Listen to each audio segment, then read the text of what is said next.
Comment réussir sa prise de contact avec un prospect ou un client potentiel et se donner les meilleures chances de pouvoir conclure l'affaire? C'est ce que nous allons voir dans cette vidéo. Si ça n'est pas déjà fait, cliquez sur le bouton s'abonner et sur la petite cloche pour recevoir toutes les prochaines capsules vidéo et booster vos ventes dans la durée.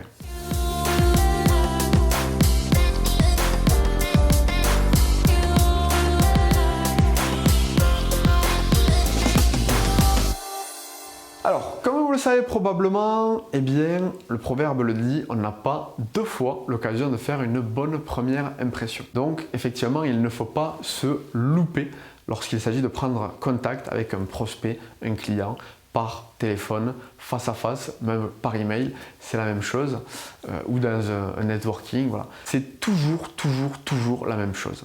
Donc comment faire justement pour se donner l'occasion de créer un climat propice à la vente, pour planter des bonnes graines in fine, pour mettre votre interlocuteur dans les meilleures dispositions, pour vous accorder son attention et vous permettre de pouvoir transformer l'essai éventuellement, eh bien c'est tout simplement dans un premier point, de créer, de mettre à profit un effet de halo positif.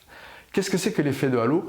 C'est tout simplement, je vous laisse vous renseigner sur le sujet si ça vous intéresse, mais de manière synthétique, c'est créer une bonne première impression, un faisceau d'indices positifs qui vont faire en sorte, on est tous câblés de la même manière au niveau psychologique, qui vont faire en sorte que votre interlocuteur va baser toute sa prise de décision ultérieure et va considérer tous vos propos au travers le prisme de cette première impression. Donc bien évidemment, un fil rouge sous-entendu, si votre première impression est merdique, la suite va l'être tout autant puisque ça va être amplifié. Le but du jeu, c'est justement de créer un climat propice à la vente, une bonne première impression pour amplifier le reste.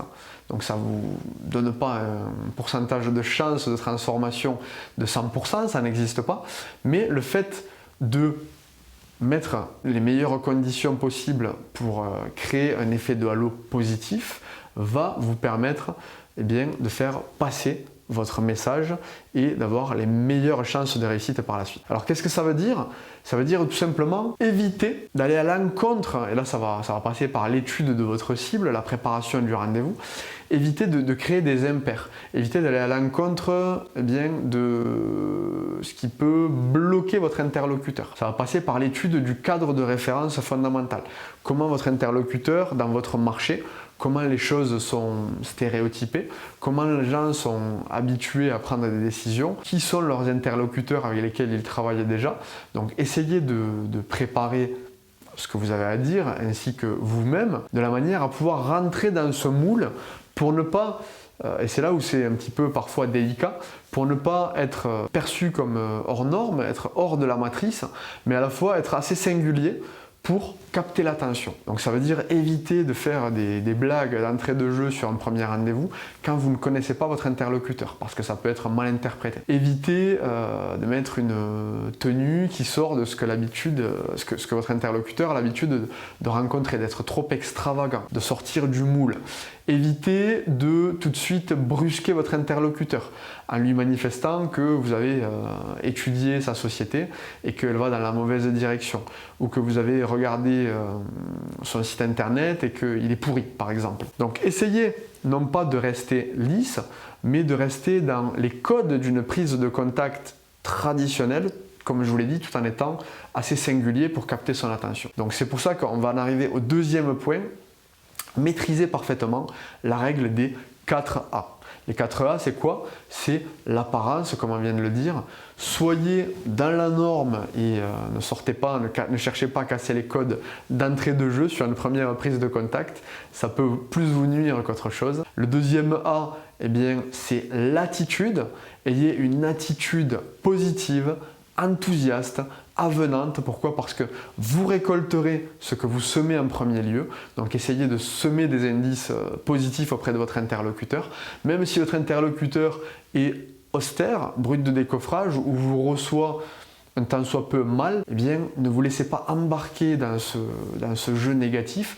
Essayez de conserver un mental à toute épreuve, d'être dans une psychologie commerciale gagnante, d'être enthousiaste, positif et d'arriver avec votre énergie pour semer des bonnes graines. Troisième A, c'est l'accroche.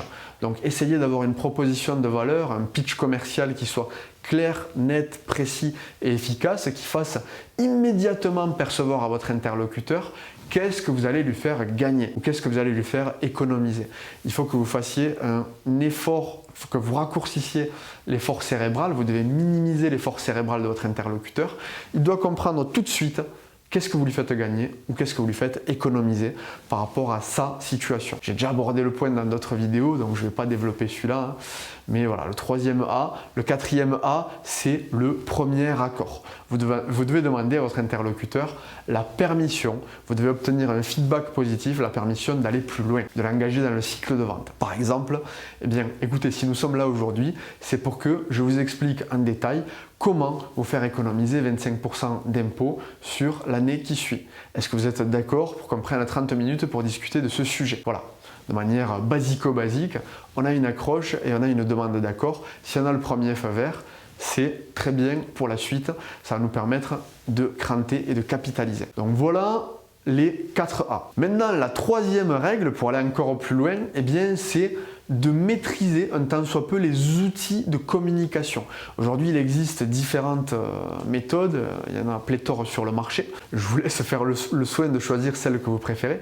Il existe par exemple des méthodologies comme la méthode DISC, le HBDI, la méthode Herman, l'énéagramme, ce genre de choses. Charge à vous, encore une fois, ça ne sert à rien de s'embourber dans des méthodes. Ce qu'il faut retenir, c'est charge à vous de connaître un tant soit peu les basiques de ces méthodologies. Et encore une fois, j'ai tourné d'autres vidéos sur ces sujets pour savoir à quel type d'interlocuteur vous avez potentiellement affaire. Il ne s'agit pas de mettre les gens dans des cases, mais de comprendre, d'avoir une grille de lecture pour comprendre à qui vous avez affaire, quelles sont ses préférences cérébrales, et lorsque vous vous connaissez également, lorsque vous vous êtes auto-analysé, eh bien, désolé d'être brut de décoffrage, mais ça n'est pas à votre interlocuteur de s'adapter à vous, ça n'est pas à lui de faire le job, c'est à vous d'aller sur son terrain. C'est à vous d'adapter votre mode de communication, peu importe quelles sont vos préférences cérébrales, votre mode de communication, c'est à vous de faire l'effort, de faire le caméléon, d'aller sur son terrain. Le but du jeu, c'est quoi? Ça n'est pas de falsifier la relation, c'est tout simplement de mieux entrer en interaction, de mieux se synchroniser, de faire en sorte qu'on se comprenne mieux tout simplement. Il y a un proverbe qui dit « qui se ressemble s'assemble » dans la communication. Eh bien la communication est plus fluide et passe mieux quand on a la même manière de communiquer. Donc charge à vous de rapidement détecter si vous avez affaire à quelqu'un qui est plutôt introverti, sur la réserve, ou qui est plutôt expansif dans l'extraversion, si vous avez quelqu'un qui est plutôt énergique, qui est plutôt mou, qui est plutôt monocorde, qui est plutôt tendance à faire des one-man shows, qui est plutôt très factuel, ou qui est plutôt assez éparpillé et qui part dans tous les sens, qui ne s'intéresse qu'aux grandes lignes et pas aux détails.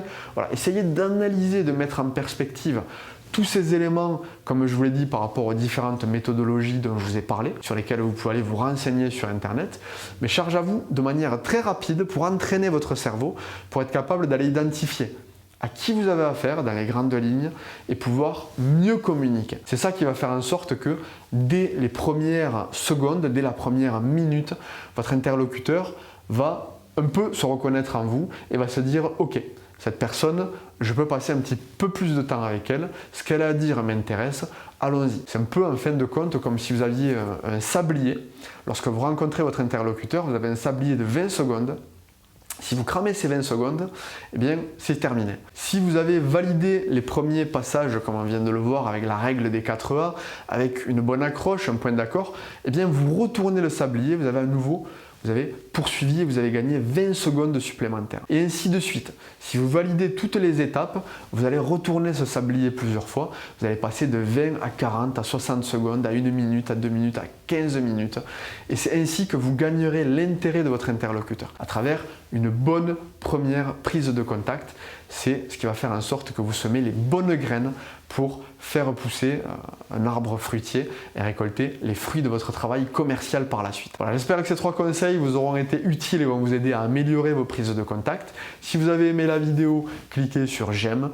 N'hésitez pas à la partager avec votre équipe commerciale ou avec des contacts qui ont du mal à créer une bonne prise de contact avec leurs prospects et clients. Ça va les aider, j'en suis sûr. Et si vous souhaitez aller plus loin, eh bien cliquez sur le i comme info ou dans la description pour télécharger votre guide PDF des 8 piliers de l'efficacité commerciale et pouvoir professionnaliser votre démarche commerciale, transformer vos prospects en clients rentables. À bientôt dans une prochaine vidéo.